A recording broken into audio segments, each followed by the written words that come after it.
gördüğünüz görünme taxtalardır. 5 ədəddir. O sadəcə mən bilirsin çox edirəm. Sadəcə indi bunları gətirib o qardaşım qurban. Düz deyil qardaşımız. Və şunu taxtalardır. Yazan demişəm. Bunu inşallah bura saxlayacaq.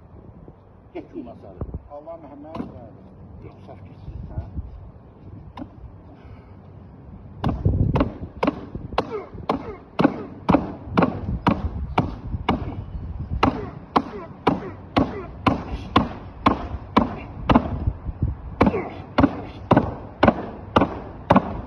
Ben sizin yanınızda istemiyorum.